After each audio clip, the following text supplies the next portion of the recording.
Martin North, John Adams, in the interest of people. Hello, John. Hi, mate. How you going? Pretty good. How are you? Pretty good. So, interesting conversation today about how much prices around the country are going up or not.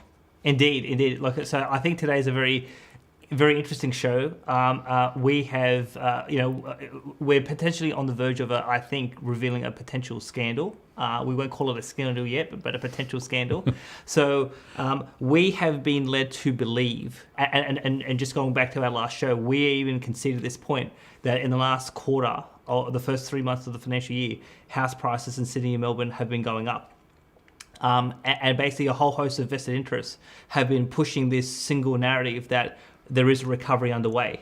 Now, the really interesting point about this is that you interviewed the chief economist from REA Group, Nerida Consby, who basically came out with you, but also with a subsequent interview with Peter Switzer, and said they're not seeing that recovery. And that, to me, was a fundamental shock to me to say, hey, I thought the market in Sydney and Melbourne were going up. Now she's saying it's not going up. What's going on? And obviously, subsequent to that, you and I have looked at your data set, and we found results very similar to what REA Group has said. And so obviously, we're here to discuss in the first half, and we're going to interview Edwin in the second half, Edwin Almeida, about have house prices gone up or have they actually been falling, and has the entire country been led to believe in a fallacy and a hoax that never actually existed? Yeah, and to be fair to Nerida, she did say, there is evidence in some places of prices going up, particularly at the top end of the market, particularly in Sydney and Melbourne, and I agree with that. But if you take the average across the whole of the region, there's a very different story, and it doesn't seem to me to chime very well with some of the other information that's publicly available. Indeed. So so before we get into going into in terms of what REA Group has sort of said, via your show and via the Switcher show, so who has led this fallacy? Or who has led this belief that the property market has been going up? So obviously, when you think about, the politicians have been talking about property price recovery, economic institutions like the RBA, and even say the ABS, obviously the mainstream media, property commentators, property research groups, and there's a whole host of them that we can name. Economic consulting houses, Deloitte Access Economics, basically came out in the past few days and said that Sydney house prices are rising $3,000 a week, and Melbourne house prices are rising $2,500 a week. Now, just on that point, I've actually emailed the relevant partners at Deloitte Access Economics and said, what's the basis for your claim? I haven't received an email back, so I'll wait to see if they are willing to tell me their source for that particular claim. Obviously, you've got the property sector and you've got the banks and the bank economists. So this is all these people saying that property prices are going up steeply in Sydney and Melbourne. Obviously, my nemesis, Christopher Joy, has been saying that he has been vindicated by this single narrative push. Now, where this is all coming from? It's coming from CoreLogic. So CoreLogic, and we'll talk a little bit about CoreLogic today, their property price index on a quarter-by-quarter basis, is the main source of data that everyone has been relying on to say that the property market has been going up. And so we'll just put the so I took a snapshot on the 6th of October, which is just like 1 week into the second quarter, but it gives us a nice snapshot of the last 3 months. So just looking on a quarter-by-quarter basis, CoreLogic said that Sydney house prices went up 3.82% for the quarter, Melbourne went up 3.67%, and Brisbane went up 0.76. So these are effectively the numbers. And obviously, I thought we would include Brisbane in this conversation because we have some interesting things to say about Brisbane as well. But the whole narrative, the whole belief that there is a recovery and that there is a boom now in Sydney and Melbourne house prices in particular has been based on CoreLogic and these hedonic indexes, whether they're daily, quarterly or yearly indexes. And obviously there is now people on the record saying, no, we don't believe in this. And this is fundamentally important because every single piece of information that people generally receive, whether it's through, particularly through the TV, through the radio, through print media, it's all based on a single source of information. And now there's a legitimate question as to how accurate is that source of information. Yes, and the hedonic index is meant to be one of the most sophisticated indices in the world for property, and it's meant to pull in information from lots of different sources, and it tries to actually not just look at transactional data on properties for sale, but the whole portfolio all the time. That's the fundamental basis on which their indices are predicated, right? Except that there are some interesting observations in terms of, well, is that completely the whole story, or what's really going on with the index? And frankly, it's not clear to me precisely what's going on. Indeed. So why don't we sort of set up this conversation by going to the person who I thought started this potential scandal in my mind, which was REA Group. And so a couple of weeks ago, you interviewed Nerida Consby on Walk the World. And there was a particular clip in which she said that they're not seeing a recovery in house and Sydney and Melbourne house prices. And she said actually in your interview that prices are still falling. So prices didn't go up, prices still falling. Because I listened to the clip this morning before I came here. So this is what she said. So why don't we actually play her key statement on your show, just so the audience can get that they can get an understanding of what REA Group is saying on the record. Okay, so that sales data interests me because obviously with the low volumes that are currently going through in terms of auction clearance rates and transaction throughput, the price data appears to be quite strong. I guess my question is that true, or is it actually a function of the more limited volumes and therefore the limited data streams that are coming through? Oh, absolutely, the volumes has a lot to do with that at the moment. I mean, we're not seeing growth in Melbourne and Sydney as yet. So I think some forecast or some creators of indices that are seeing strong growth in Melbourne and Sydney at the moment. We're not. We are still seeing price declines, but we are seeing some suburbs do very, very well. And the suburbs that are doing well tend to be premium suburbs. It's premium Sydney in particular. We are seeing strong growth in places like Vaucluse and Collaroy and Rose Bay, for example. Some strong growth in Gold Coast premium, which I think is related to Sydney money. We can certainly see search moving from Sydney up to the Gold Coast. So premium markets are doing pretty well. It is pretty... auction clearance rates, that's another one that tends to be a little bit misleading because if you have a look at auction numbers and where auctions take place, they are mainly in Sydney and Melbourne, and they're mainly Sydney and Melbourne premium. So, we've got these very high auction clearance rates, but at the same time, if you have a look at a market like Sydney, listing volumes are down 25% compared to the same time last year. So there's a distinct lack of property on the market, which, is one of the key drivers of price growth. And it's worth saying, John, that I didn't in any way pre-position that question, right? In fact, I expected her to say prices were going up, right?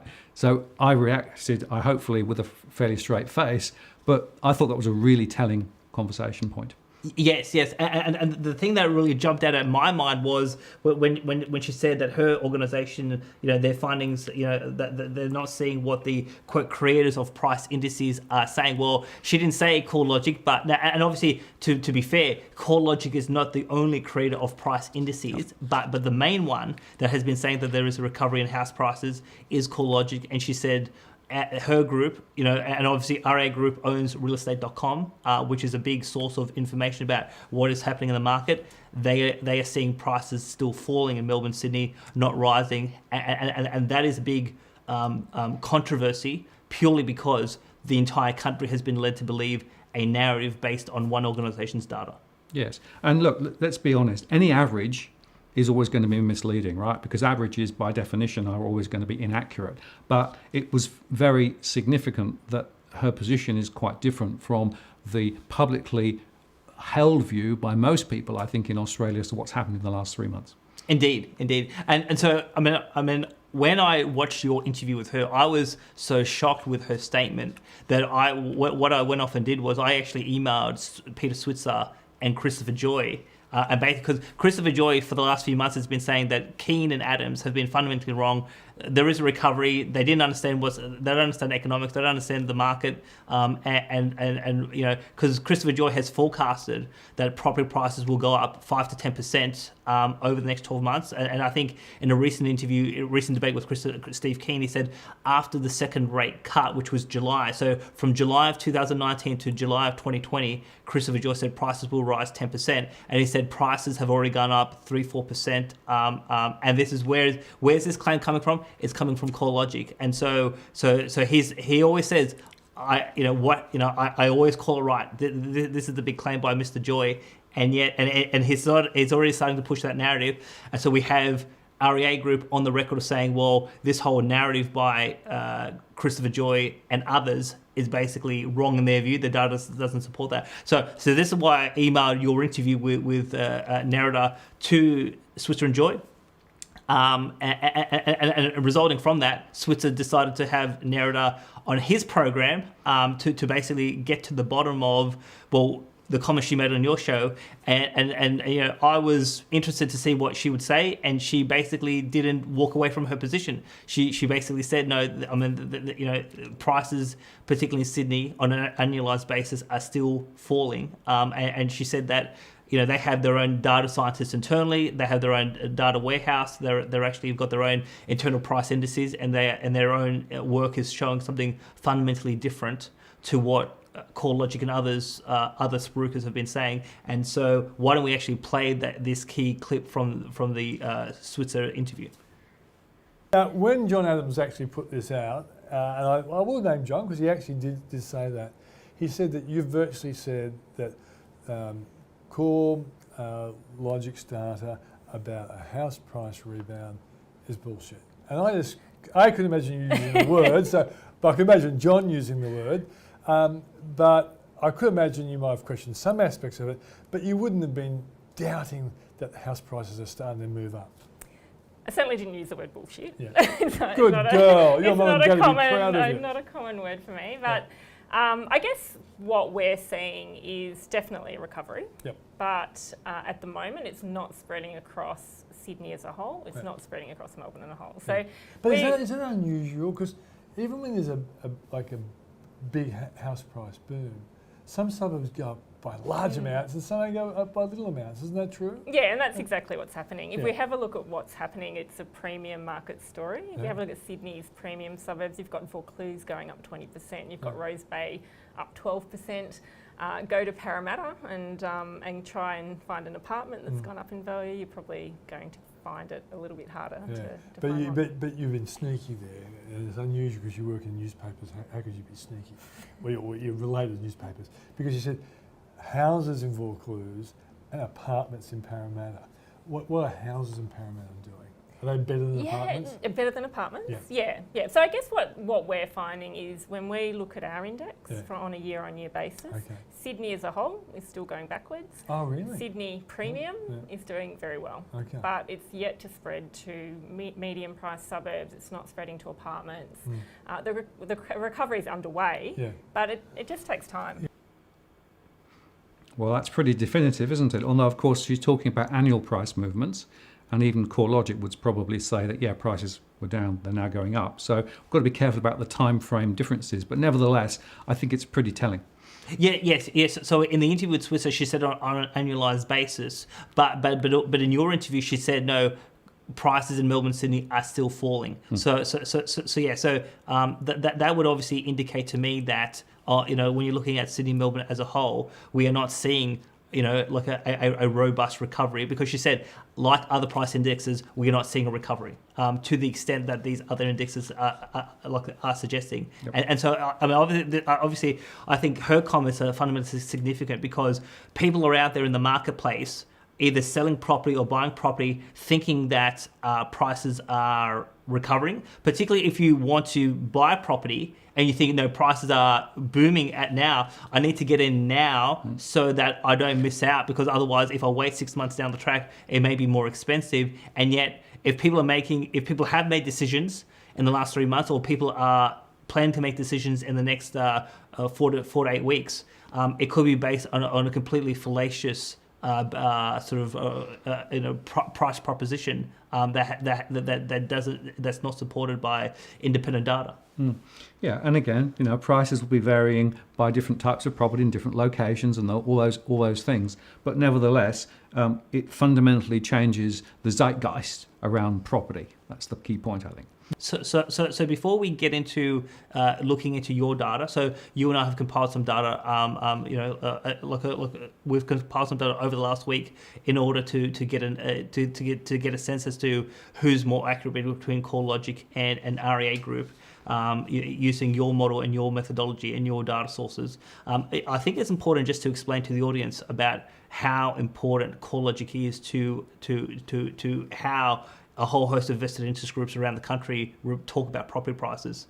I like to talk about there's a massive reliance on CoreLogic. I like to talk about it in terms of it being a tangled web of vested interests are using this one data source. So I've drawn this diagram. I'm just going to put it up on the screen. And basically what I want to show is there's a whole group of people who are using this one organization's data to push this narrative from federal state politicians, from the RBA, from the Australian Bureau of Statistics. And the ABS is important because the house price index for the ABS is solely based on CoreLogic data, and we're going to actually quote that. But you've got the banks, you've got the mortgage brokers, superannuation funds, academics, researchers, media, property sector, prospective buyers and owners of property, and obviously investment banks and hedge funds. Everyone is to a large extent basing their assessment of the market purely on this one organization's data, and the key question is that if this data and the index is correct, well then everyone has an accurate view of the market. If it's not correct, well then everyone can be led to believe into something that isn't actually happening, and that to me. So obviously, when you have different economists or economic houses, you can come up with different estimates for different things. But I think what the scandal is not necessarily that there's a dispute about what's happened in the market. I think the more scandal is that everyone is relying on one data source, and if that data source is wrong, everyone has been led to believe something that never actually existed. Yeah, and it's worth saying that CoreLogic is a reputable company. It's got a footprint overseas as well as here in Australia. It's got big international backers, so it's well financed, and they invest big in their data services and systems. So we're not necessarily saying that they are wrong versus somebody else is right. But what we are saying is they are fundamentally wired into the way that people think about property in Australia. And if for any reason their index was a little bit off, that could have a significant impact on people's perceptions of what's going on. Precisely. So I mean, I just want to go to a second to the Australian Bureau of Statistics. So their residential property price indexes. I'm going to quote their concept, sources, and methods. So this is the data source quote paragraph 7.15. Quote, all Australian residential property price sales data are supplied to the ABS by CoreLogic. The data is a combination of residential property sales data obtained from state and territory land title office or valuers, general offices in each capital city, and real estate agents data provided to CoreLogic. The ABS applies classifications to this data set to create the residential property sales data set from which the price indexes and related statistics are produced. So here's the thing. So even the official statistics are solely based on this one organization's data. And now and obviously, because obviously people can say, well, spruikers may say X, but we have the official data of the government. Well, the official data of the government is the same data set that the spruikers are pushing. And so the important point is that if there's now controversy about the accuracy of this data, there has to be a fundamental rethink as to, well, how should government statistics be compiled, but also how should people make a genuine assessment about the market? It's worth saying again that CoreLogic has multiple indices, right? But they've acquired other data companies like Residex, for example, right? So they don't have just this hedonic one; they have various other ones as well that are working. So they are multiple sourced in terms of their information sets. However, there's a timing question, right? Because a lot of the official information from the valuer generals are at least 3 months behind, simply because that's the way that the transfer processes work and the data flows through. So the critical question, John, is what happens in those 3 months between the official data coming out and essentially the day-by-day reporting of the index, right? That's where there's an interesting question, because then the question is, well, what information flows do they get hold of, and how is it interpreted, and how is it actually mapped into the data? And we don't know, because that is not publicly disclosed. Yes. So now the key question for people to say is that so if the market has been misled to believe a fallacy, if this recovery never happened, which we're going to reveal with your data, you're saying it didn't happen, it hasn't happened yet, and REA Group is saying they can't see it happening.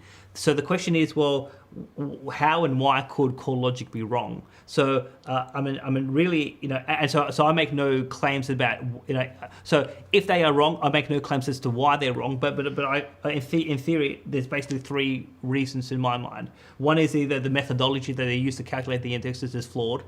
The quality of the data they're using to put into the indexes, that's poor or incomplete. Or there could be some deliberate manipulation in terms of the index. So one of those three things I think could be at play. And so there's, I think, a few points to make on that. Or John, it could be that they are ahead of the curve, and everybody else's index will catch up once the other data comes through. That is a legitimate point, even if you might not actually believe that is the most obvious one. We should put it on the table too.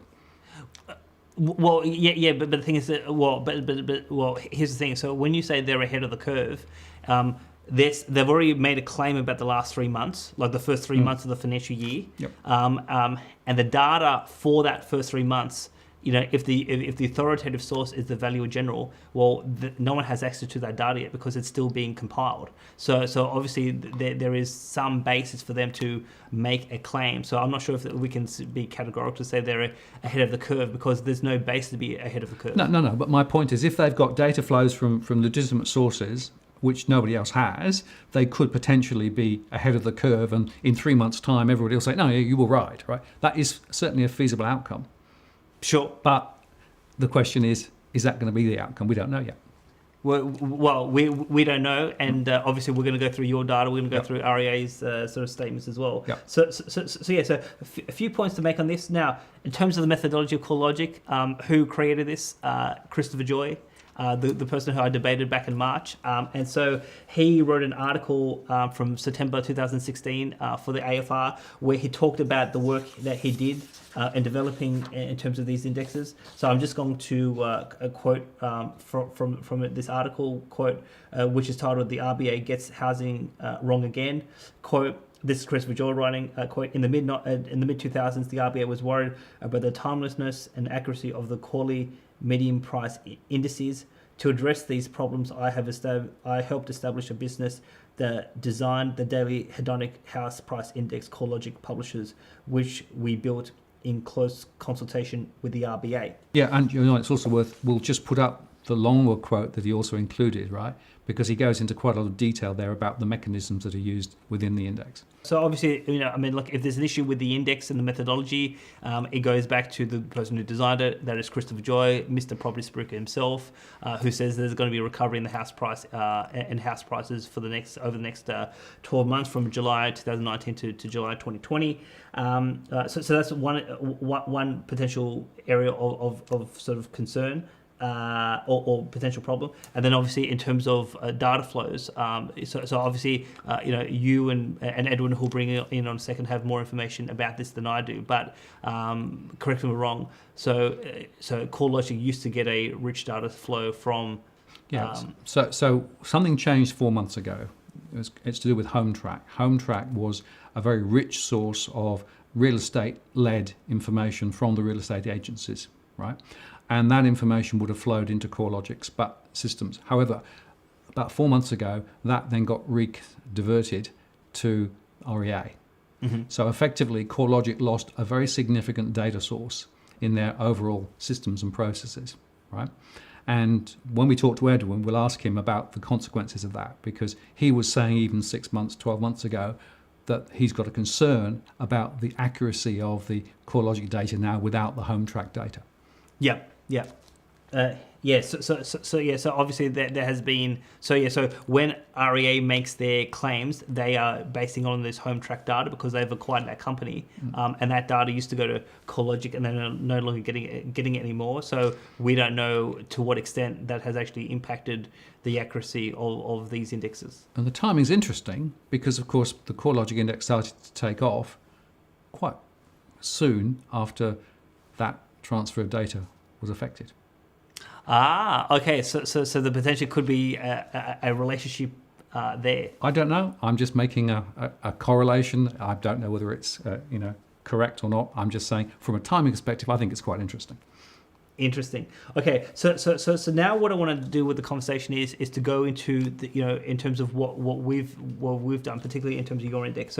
So I asked you, so you don't typically do this, but what I said to you is, could you calculate a sort of general price estimation for all of Sydney, all of Melbourne, all of Brisbane, and then come back to me with these numbers, so we can sort of see to what extent is your data reflecting either CoreLogic or in terms of REA, and so basically you ran your model, and you came back to me with a 3-month rolling average for those 3 capital cities, and you gave it to me in quartiles, like in an upper quartile, lower quartile, and the middle 50%.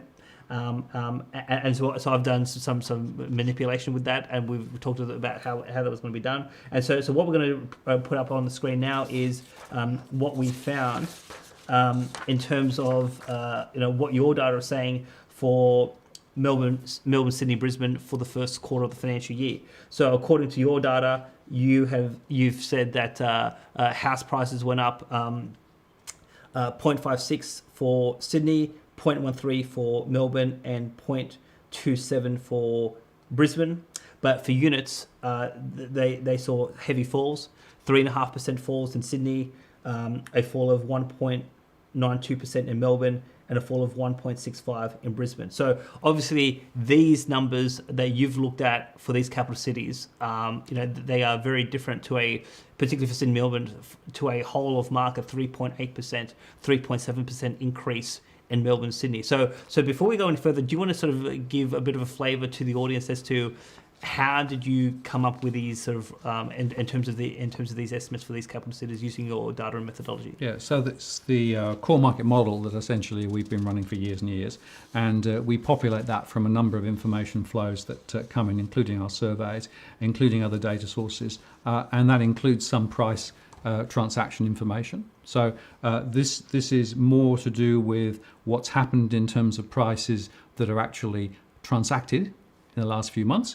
And we then actually take account of the characteristics of those properties and then read that across to the rest of the property base that we've got and the values that we have. So that's the way we've done it.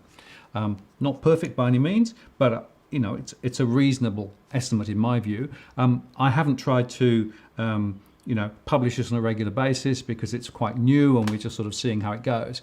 But it is, I think, quite a revealing sort of story. But we have this down at a very granular level too, and it's the granularity that really tells the story, because there are areas where prices have gone up and there are areas where prices have gone down.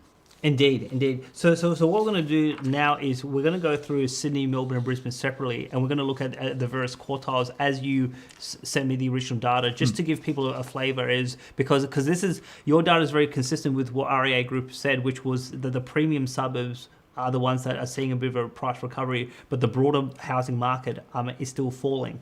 So when we go and have a look at Sydney, for example, what we see is that in the top quartile, the top 25% of all properties or houses in Sydney have gone up 2%. The middle 50% only went up 0.2%, and the bottom quartile was still falling in Sydney.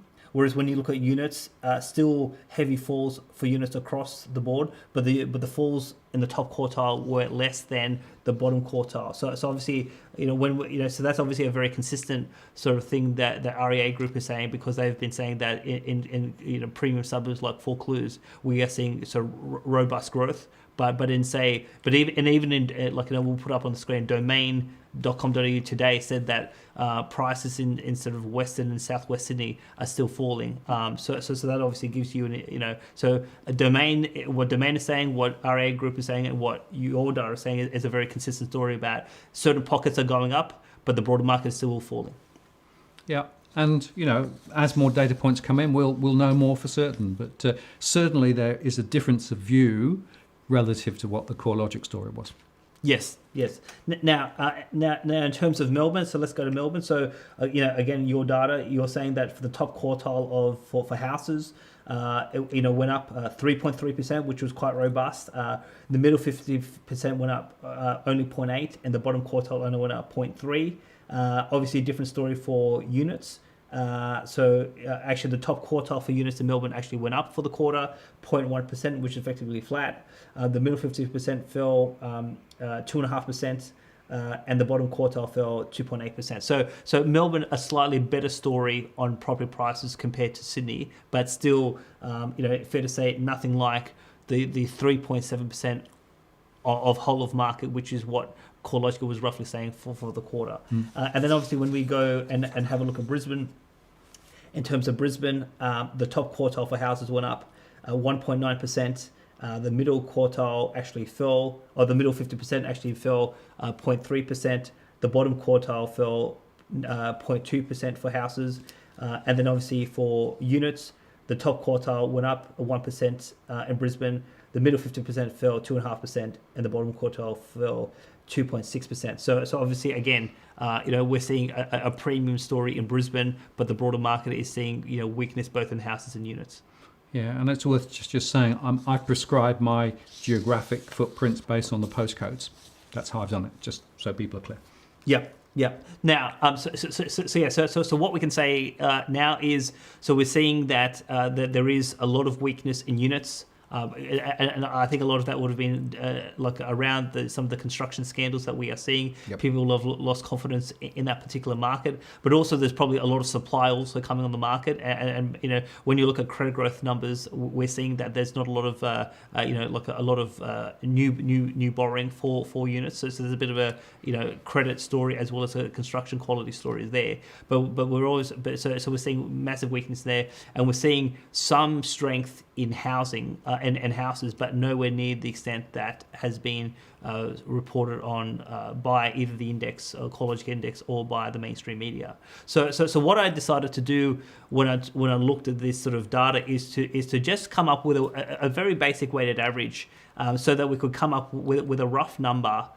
So that we could actually, give the audience a bit of a price comparison between DFA and CoreLogic. So one of the questions I asked you, Martin, was, what would a rough split of the Sydney market be between houses and units for Melbourne and Sydney? And what you said to me was that, you think that it's fair to say that 65% of the Sydney market is houses, 35% is units, the same for Melbourne. And for Brisbane, you said to me that 70% of the market is probably houses and 30% is units. So taking a very basic weighted average of that description, I basically came up with some numbers for the first quarter of the financial year.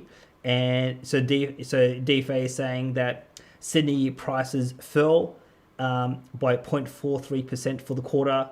Melbourne went up 0.09%, and Brisbane fell 0.15% compared to the CoreLogic numbers. And obviously what I did was, now I took a snapshot on the 6th of October, which only goes back to the 6th of July. So we're only 1 week out in terms of what the actual numbers are, but it's still fairly on the money. But obviously, CoreLogic is saying 3.82% for Sydney, Melbourne up 0.367% for Melbourne, and 0.67% for Brisbane. So a very big difference between what CoreLogic is saying, which the mainstream media, the property sector, the banks, the government, the ABS is all basing on, and what you've now said, and obviously REA has said something very similar on the record to what your numbers reveal. So obviously with your numbers looking very different to CoreLogic,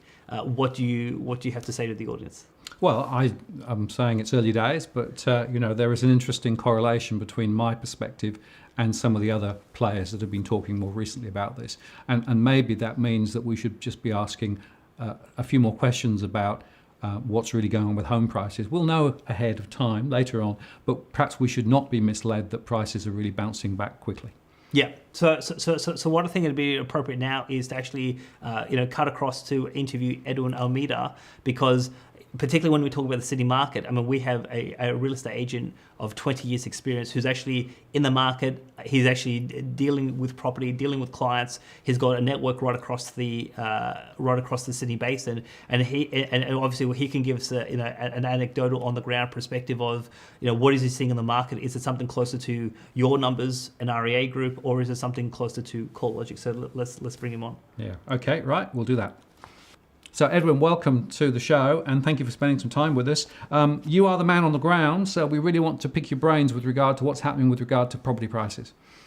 Well, it's a pleasure to be there and to be here with you guys.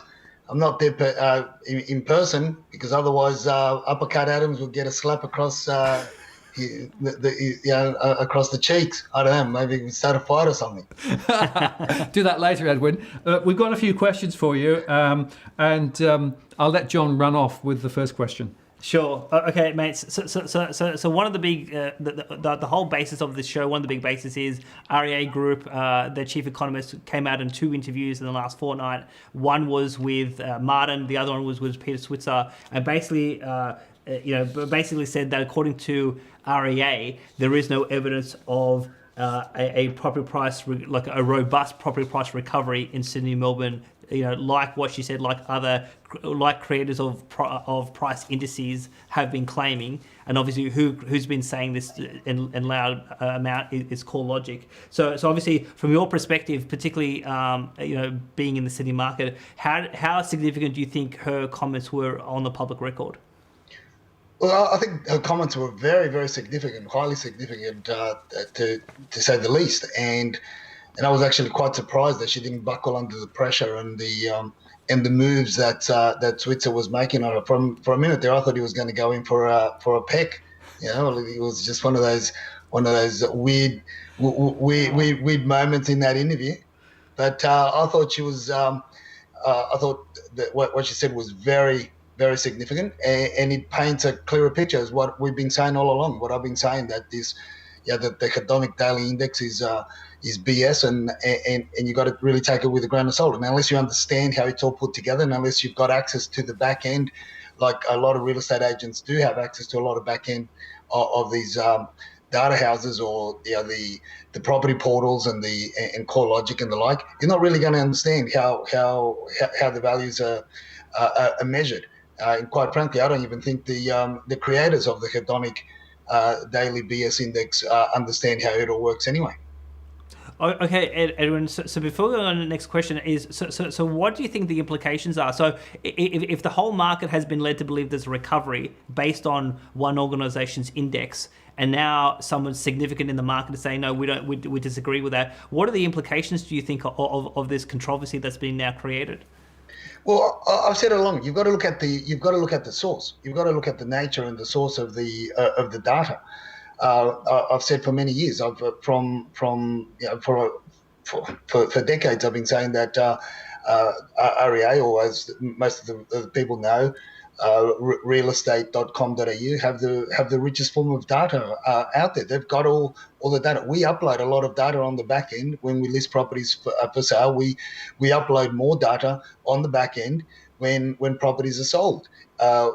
Properties don't get taken off the portal as sold or otherwise unless specific data is populated or is inputted on the back end, so that the listings can go live or the listings can come off and inform the general public. So that is very, very rich data, and I dare say that 85 to 90% real estate agents at best would use domain as well. The majority of the industry use REA or realestate.com to list properties. It's the biggest portal, it's the biggest source, it's the richest, and CoreLogic, SQM, and a lot of these other second tier, third tier data companies are basically either scraping off the front end or have got financial agreements with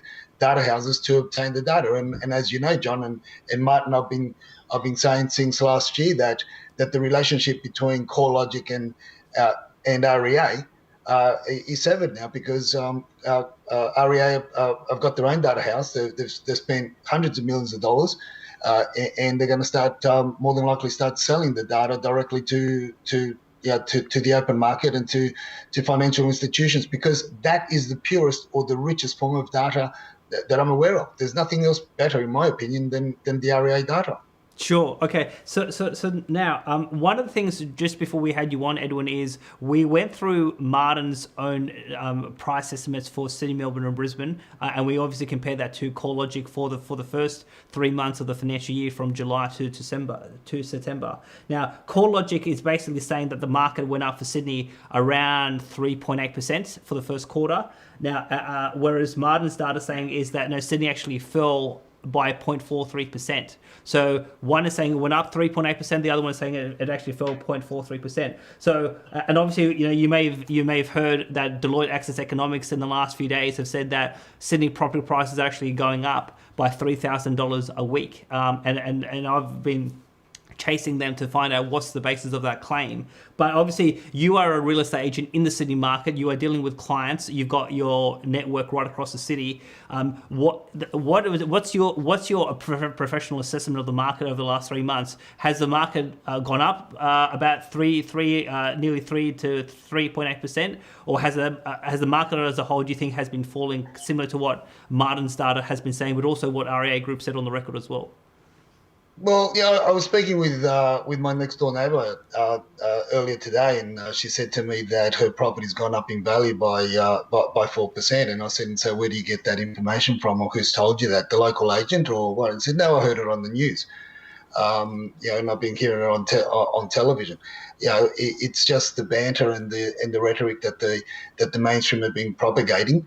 But I think we've got to listen very carefully to what Nerida Conisbee said in the interview with both Martin and Peter and Twitzer. She was very, very clear. She was very clear in her in what she said, in the statements that she made, and I think they're very critical statements. And that was that only pockets or certain areas of Sydney and Melbourne, which were the high-end areas that have gone up in value significantly, by about 10 or so percent, in some cases more. Now, but the rest of Sydney and the rest of Melbourne have really gone. They're still recording falls, and that data, as I said, is because that is live. That is what real estate agents put on the back end on a day-to-day basis as properties get sold and the information gets updated. So that was a very, very significant statement that you made. So I also liken this whole thing that we're hearing with regards to the CoreLogic and everybody else that uses the CoreLogic data and the hedonic index in order to justify the property values going up. So I heard a story that there was 5 people in an elevator going in. We're in an elevator, and the net worth of all the individuals was on average in the hundreds, and possibly within $1 million. That was the net worth of the individuals. And on the 3rd floor, in walked Warren Buffett. And now so what's the average net worth of that group of people now? That's how I feel that a lot of this data that's been compiled of recent months has a similar view. I know it's an exaggerated one, but understandably, a lot of the properties in the market that are being sold and that have been transacted have been high-end properties. And the other significant factor is that in a lot of areas and in a lot of I'm not not that up to date with Melbourne, but I know in Sydney we're running close to 50%, of the perhaps even higher reduction in actual transactions than what we were in previous years. So when on average New South Wales is running at when New South Wales is on average is being transacting 1,300 properties a week.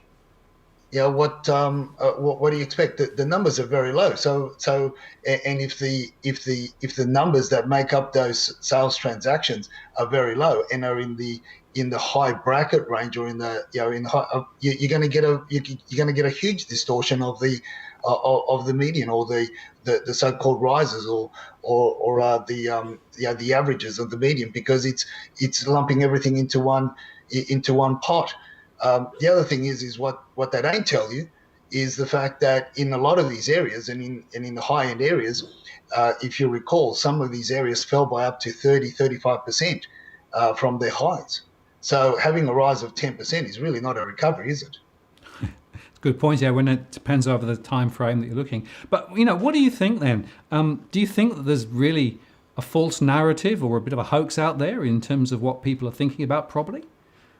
I think so, and I think we've got to go back to the basics, and what Nerida said once again just solidified what you and I have been talking for almost a year, Martin, and which is in relation to the gravity or the falls in numbers, in actual sales transactions.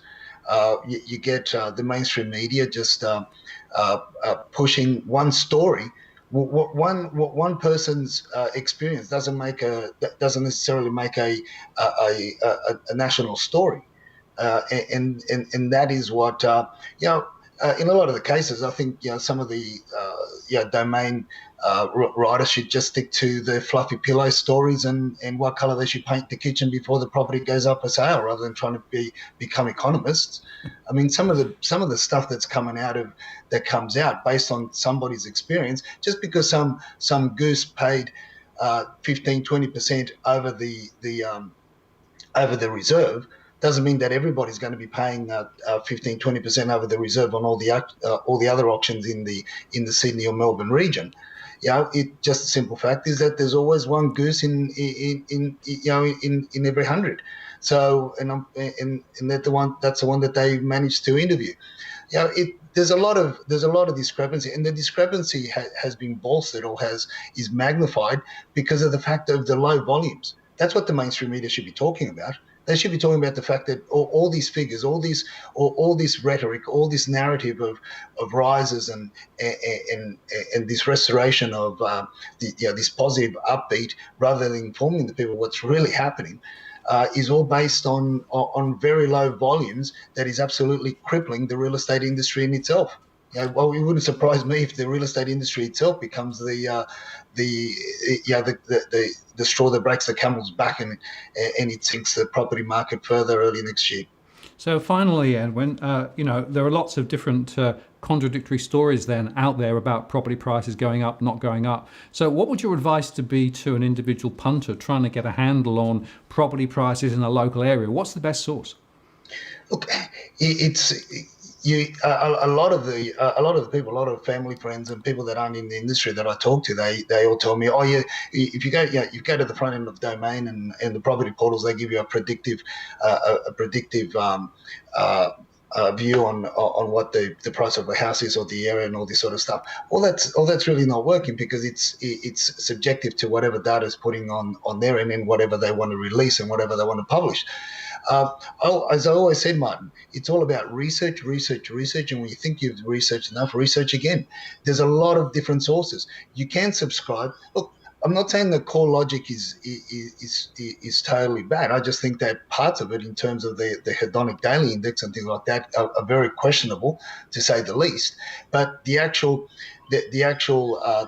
data pool, historical data pool that they have, that myself and my colleagues rely on in order to to get an idea, a perspective of what's happening in certain areas.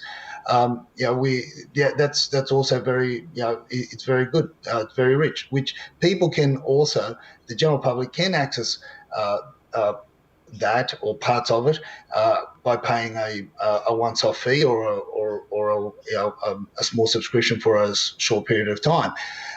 Then obviously I always say, look, as much as real estate agents we get bagged or we get hassled, but there's still a lot of great real estate agents out there in the industry, and I just say, talk to them. Get to know them. Get to know the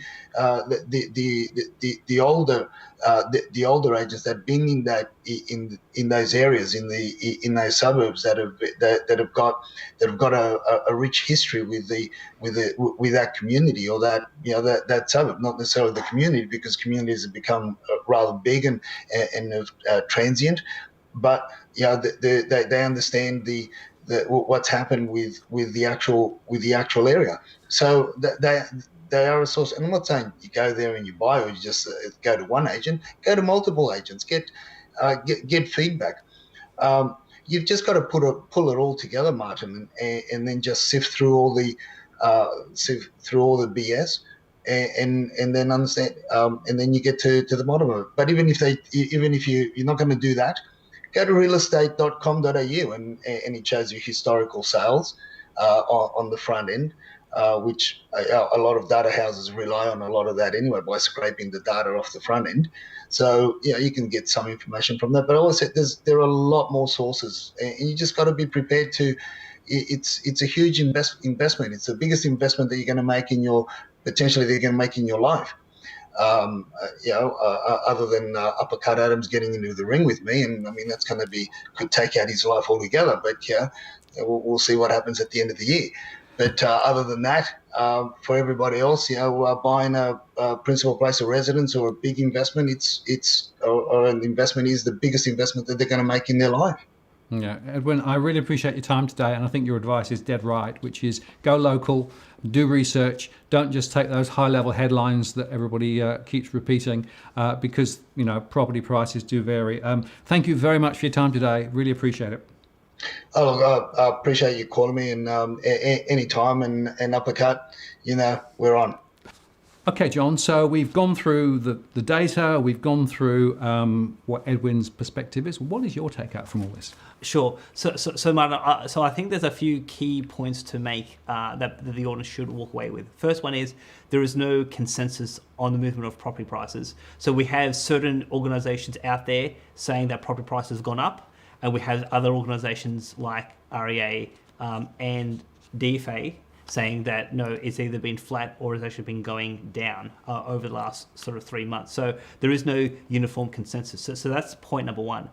Point number two is that people need to understand that when they hear information, they need to understand what the source of that information is. And so whether it's official government statistics or charts from the Reserve Bank of Australia or the mainstream media or certain property groups or the banks, etc., when they say property prices are going up and they've been going up robustly, including my nemesis Christopher Joy and the AFR, where's this all coming from? Is it from is it from a variety of sources, or is it just one source? And the reality is that the entire country has been led to believe a proposition based on one source of data, which we have now revealed in this conversation that there is controversy about. And so obviously, the other thing that I thought took away from Edwin's comments was that when you ask him, do you believe that the public has been led to believe a hoax? He says, I do. So here we have some data saying that no, CoreLogic, there's a dispute about CoreLogic, but we have a real estate agent in the field who's saying he is not on the ground seeing the types of price rises across, across the market, because we can say that some parts of the market are going up, but when we're taking a broad view of the Sydney Basin, Edwin's saying he can't see the increases that CoreLogic claims, and he's seeing something similar to what you and REA are saying. So that's, I think, another piece of evidence that I think perhaps lend weight that this so-called recovery that has been claimed to have happened, that is not happening at all.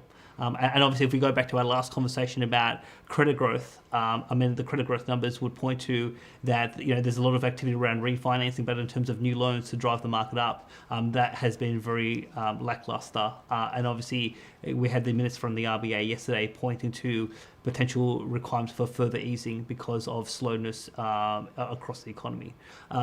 Don't believe what this tangled web of what I call integrated propaganda is telling you, because there's sufficient evidence to either question it or to actually come out and say no, it's completely wrong, and that and that the economy is actually headed in the opposite direction and very similar to what we said in our last post compared to what the mainstream media and the mainstream economists are actually saying. And I think the third point is that, just to finish on the point that in terms of what Edwin says is, don't rely on one source of information to make the biggest either lifestyle choice or investment choice that you'll ever make. Do your research, rely on multiple sources of information, talk to multiple real estate agents, do your homework, and then obviously try to make the best decision you can, but using as much data as you can possibly obtain. John, great advice. Thank you very much. Thank you. Marcy North, John Adams, in the interest of the people. We'll see you next time.